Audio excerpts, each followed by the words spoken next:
దేశ రాజకీయాల్ని తిరగా రాసిన నాయకుడు పుట్టిన ప్రాంతం కావడం, ఇక్కడ మీ అందరినీ దర్శించడం నా పూర్వజన్మ సుకృతంగా భావిస్తున్నా. ఈరోజు వేదిక పైన, వేదిక ముందర తెలుగుదేశం జనసేన నాయకులు జెండాలు పట్టుకొని మీ ఉత్సాహం చూస్తా ఉంటే ఎదురొస్తే బడిత పూజ చేస్తామని చెప్పే స్థాయికి వచ్చారు. మన శక్తిని ఎవ్వరూ ఆపలేరు. తెలుగుదేశం జనసేన గెలుపు అన్స్టాపబుల్.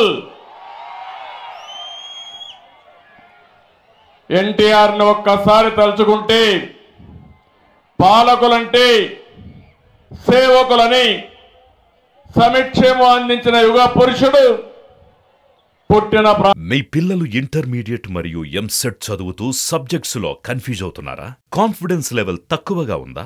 రిపీటెడ్ మిస్టేక్స్ చేస్తున్నారా? మీ ముందుకొచ్చింది rise the perfect guide. Description లో ఉన్న లింకును ఉపయోగించి సబ్స్క్రైబ్ అవ్వండి. ఈ గుడివాడ ప్రాంతం ఆత్మ గౌరవ నినాదంతో తెలుగువాడి సత్తా చాటి ప్రపంచం మొత్తం తెలుగు వారి యొక్క శక్తిని నిరూపించిన వ్యక్తి ఎన్టీఆర్. ఆయన పుట్టిన గడ్డ ఈ గడ్డ. నిమ్మకూరులో పుట్టి చిత్రసీమను రాష్ట్రాన్ని ఏలినటువంటి కథానాయకుడు, మహానాయకుడు, ఒక యుగ పురుషుడు ఎన్టీఆర్. ఎన్టీఆర్ అంటేనే తెలుగు పౌరుషం, ఆత్మ గౌరవం, సమిక్షేమం, సామాజిక న్యాయం.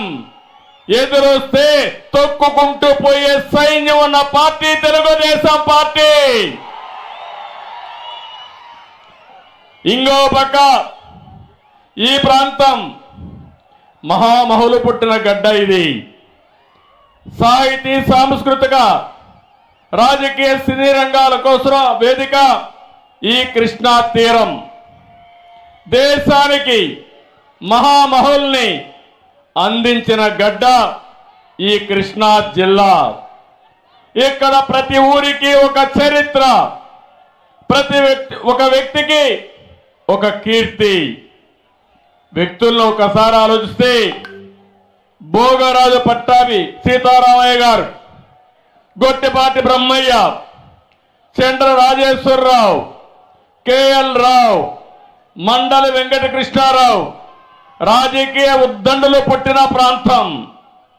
కృష్ణా పత్రిక వ్యవస్థాపకులు ముట్లూరి కృష్ణారావు గారు, ఆంధ్ర పత్రిక కాశీనాథన్ నాగేశ్వరరావు, పత్రికా ప్రముఖులు నార్ల వెంకటేశ్వరరావు, ఇలాంటి ప్రముఖులంతా ఈ జిల్లా వారే.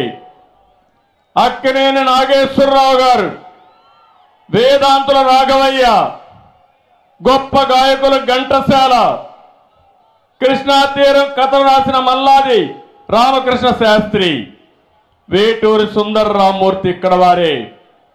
జ్ఞానపీఠ అవార్డు గ్రహీత విశ్వనాథ సత్యనారాయణ గారు కూడా ఈ గడ్డ మీదనే పుట్టాడు.